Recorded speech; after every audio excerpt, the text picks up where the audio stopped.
Ministry of Justice reached out to the Ministry of Health, and the medical board was reconstituted. And last month, the Ministry of Finance contributed $8 million towards the work of that board. The primary reason for setting it up is to assist victims that need urgent medical attention that cannot maybe necessarily wait for the final reparations to be administered. Because, as you may know, there are different forms of reparations. Reparations is not just necessarily financial compensation, but it could be in the form of medical support and other forms of support. So that is what the government is trying to achieve with the establishment of the medical board. And it's also important to highlight the fact that since January 2024, the Ministry of Justice has established a dedicated unit that is working entirely on focusing solely on transitional justice. And we call it the post-ERRC unit. So that is the unit that is responsible for coordinating the recommendations of the TRRC, which were approximately about 263 recommendations that are cross-cutting on different aspects from justice and accountability, which the SG spoke about earlier. We have matters relating to reparations, matters relating to peace and reconciliation, and other aspects of transitional justice. So the post-ERRC has mechanisms that it has in place to coordinate the reparations, the implementation of the recommendations. Because if you have 263 recommendations across approximately about 61 different agencies that have roles to play. If you've had the chance to read the implementation plan, which was launched by the president in this very building in May 2023, you'd realize that we have different institutions, not just necessarily the Ministry of Justice. Generally, when we talk about transitional justice, the tendency is to think that it's the Ministry of Justice that has the sole responsibility, but there are so many factors, so many issues at play. So basically all the ministries have a role to play. So that is why we have a national steering committee, which had its inaugural meeting in June. So that comprises different permanent sectors because they all have specific recommendations that targets their institutions. So that is one of the coordinating mechanisms that we have. And we also have another coordinating mechanism, which is the victim town hall, because we believe that there should be that opportunity for the victims to have a direct interface with the Ministry of Justice and with the government officials as well. So far, we have carried out two victim town halls. The first one we had was we had it within the GBA. It was held at the Memory House, and the purpose of that town hall was to inform victims about the services that the medical board provides. So we had the doctors that are sitting on the board. They met with the victims, and the setup of the victim town hall is quite unique because we don't have cameras or the press, or it's just basically victims being very honest to government and government in turn being very honest to the victims, because the idea is to ensure that there's transparency in the entire process. So we've had two of such meetings. The first one was in the GBA, and the second meeting was held in Janjanbureh, and this was recently held in the end of June, towards the last week in June. We also have the partnership platform, which we've had two meetings so far. The partnership platform is basically between government and partners that are working in the development space in the Gambia. So we know that some of the recommendations, generally TJ programs are quite expensive to run, so you need to have as much support as you can. So we've been working closely with the partners. And the fourth coordinating mechanism is the one where we would be talking with the CSOs and the media to be giving them updates, because if we do not give the media regular updates, there's a likelihood that there would be, misinformation or some misconceptions may be spread. So we're trying as much as possible to ensure that we have frequent updates with the media. And we also have some task force that we've put in place. Like as she mentioned, the massacre that happened here, we had about almost 50 something West African nationals that were enforcedly disappeared. And we also had other Gambians, several people that were missing and their whereabouts are not known.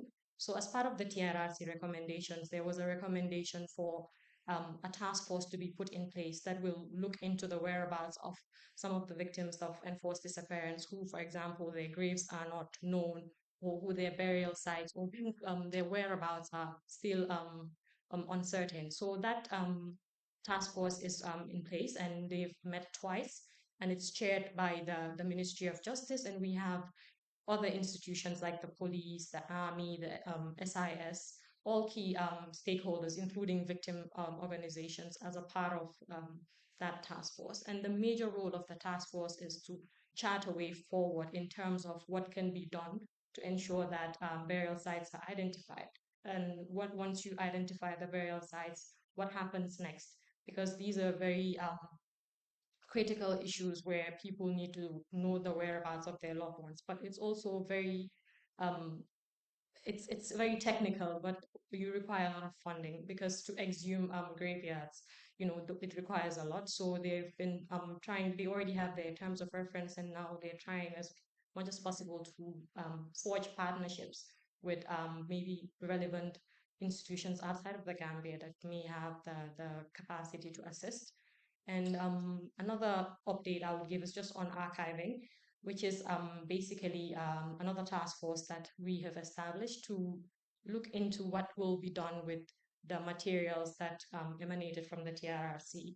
So we had documents, we had other equipments, and these are generally as a TJ process. When you're wrapping up your process, you need to archive it for generations yet unborn, so that anybody that is doing some research or generally people may want to know in the next 10, 40, 50 years what transpired or what happened, they would have the access. So how do you preserve the material? So that is why we have an archiving task force, which was actually also a recommendation from the TRRC to put in place a mechanism to archive the the materials that emanated from the TRRC.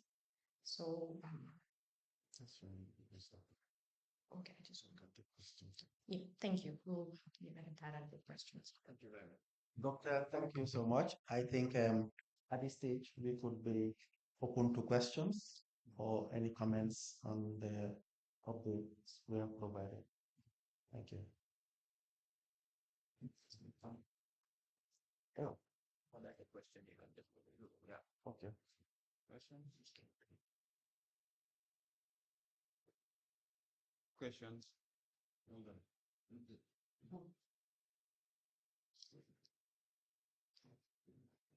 Yes? Go ahead. Come here, they need the sound feed. Mhm. Name and media organization. Good morning. Good morning. My name is Modo Ture. I work for Block TV. My question is with regards to the draft constitution, because I want to know which constitution are you bringing? Because there was a prior consultation where there were argument that if the constitution is tampered, it might still be thrown out of the parliament. So my question is whether there are adjustments to the draft constitution that you intend to bring before the National Assembly. Thank you.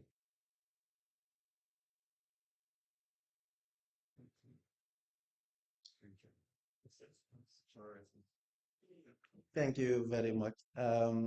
Yes, you will recall there is only one draft constitution, and this is the one that was the subject matter of an act of parliament, the one that established the act of parliament established the Constitution Review Commission, which did its work for about a 3-year period, carried out extensive deliberations, and came out with a draft. It is the same draft that cabinet considered, and it is the draft that will be taken to the National Assembly for consideration. Whether there are adjustments to it, I believe that's the prerogative of cabinet. That's for cabinet to decide. But it's the same draft that is being considered, the draft that was submitted by the Constitution Review Commission. Thank you. Minus steps in. Yes, Thank you very much, SG. Any additional question? Local line.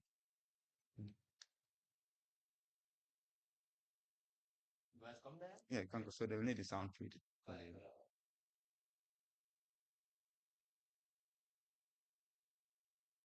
Uh, Thank you, SC. I have a question from a member of the public. The radio program last week, and someone called in to ask a question concerning the TRRC recommendations. And the question is the TRRC white paper identified and recommended people who are adversely mentioned in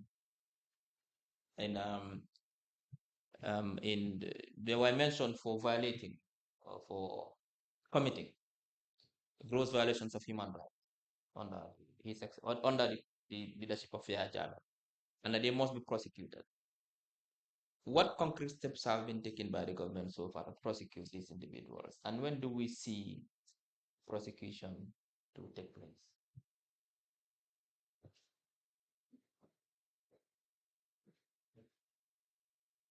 Thank you, Doctor. Um, you will recall recently the National Assembly passed two important legislations. One, that was the Special Accountability Mechanism Act and the Special Prosecutor's Office Act. And I have talked about the special tribunal, which we are trying to establish, which we are in the process of establishing with the Economic Community of West African States. Now, these are the mechanisms that we have ruled out for purposes of justice and accountability. These are the institutions, these are the tools that will be used to conduct the trial. So the process is on, and we are actually at this moment constituting the office of the special prosecutor. The special prosecutor will carry out the investigations again and also determine prosecutions. So that process is on, and the legislations have been put in place for the special accountability mechanism as well as the special prosecutor's office. Now, the special tribunal, you recall that some of the crimes that took place here, such as identified by the TRRC, such as torture, enforced disappearance, and widespread sexual and gender-based violence. These are crimes against humanity. These are not crimes that we can ordinarily try under our courts. That's why we are resorting to the establishment of a special tribunal that would have the mandate, authority, and jurisdiction to try this crime. So the process is on, and government is fully committed towards this process, and that is why we went before the ECOWAS institutions to establish this special tribunal. So we would very soon see these institutions put in place. It's important that we recognize that it takes time and we need resources to establish these institutions. I think what is important is the commitment by the government to have these mechanisms in place, and that process is on. Thank you. Thank you so much, SK, for that explanation. That we are going to have a multidimensional approach to the justice delivery mechanism, domestic and special prosecution unit, and also a hybrid system supported by our partners. It shows the trajectories in the modern international justice system. Any additional question? We move to countdown. 5, 4, 3, 2, 1. Question and answer session is over. Honorable Minister. Thank you so much. This is another example of government's commitment to always approach and deliver. As a government, we are very steadfast in our testimony. As you know, human beings are fastidious. But at the end of the day, we have been told in the Quran, "Walazina uli shahadatim qa'imun." Those who are steadfast in their testimonies are always exempted. So as a government, we are always ready. I mean, all that is being said here, there is political will to deliver justice. There's political will to strengthen our public institutions, as seen an example of PURA. There's political will to engage the citizens in direct dialogue through this regular interface. I would like to invite the Honorable Minister to wrap up today's session. And thank you all for coming. keep the conversation going. Thank you very much, Mr. Chair, and thank you. And I'll come to the media very soon. I'll first have to thank the Solicitor General, the Minister of Justice, and his team, this brilliant young lady. We're really proud of you. Keep it up. DG, PURA, and your entire team, um, thank you very much for coming.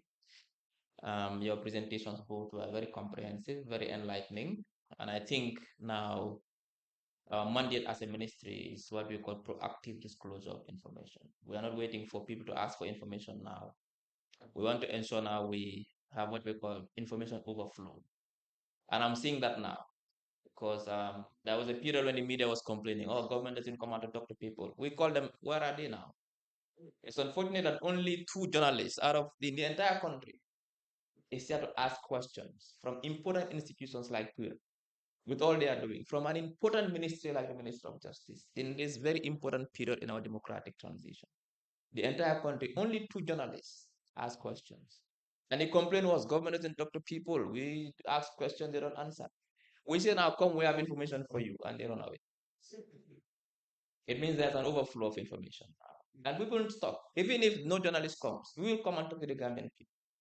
We're not talking to journalists. We're talking to the Gambian people. Because the journalists are the link between us, the government, and the people. Journalists take information from us and give it to the people. That is why they are critical partners. So we urge all journalists or media houses that when we call for a press conference, please come and ask questions because they're offering public service to the people. The questions are not for you, the information is not for you, it's for the people. That is the role we are playing as a media house, and that is how we engage you as a Minister of Justice. So thank you very much. I think this was very good session. I thank the media houses who came, our media contract partners, Paradise TV, they were covering live. And the beauty of this press conference is that it was shown live across multiple channels. You tune on GRTS today is a press conference everyone was watching. You tune on QTV, it is a press conference. Paradise, the press conference. iAfrica, the press conference. Star TV, the press conference. Fatu Network, the press conference. So 6 to 7 channels were showing this press conference live. So wherever you tune to today, you get the press conference or you put your TV on. You have no other choice. I thank the media contractors, the journalists who are here today, and the staff of the Ministry of Information. Next press conference will be in 3 to 4 weeks. We'll inform you on time which institutions are coming. The next event for the Ministry of Justice is the next month Sakunda, which is this Friday at 8 p.m. at the conference center here. And the Ministry of Higher Education, Science, Research and Technology, Professor Pierre Gomez and his entire satellite institution will be there. The difference between the press conference and the Mansakunda, the press conference is for the media, journalists to ask questions. The Mansakunda is for the public interface. We ask and appeal to the public to come on Friday at 8 p.m. here to interface with the Minister of Higher Education and his team to ask relevant questions regarding higher education, tertiary education, vocational training, and youth employment because they are kind of linked. So I thank you for this session, Mr. Chair. Thank you very much. And I thank once again DG of PURA and his team. SC, we thank you. We thank the Minister. Please convey our appreciation for sending his team despite it was so short notice. And thank you everyone until the next press conference. Thank you.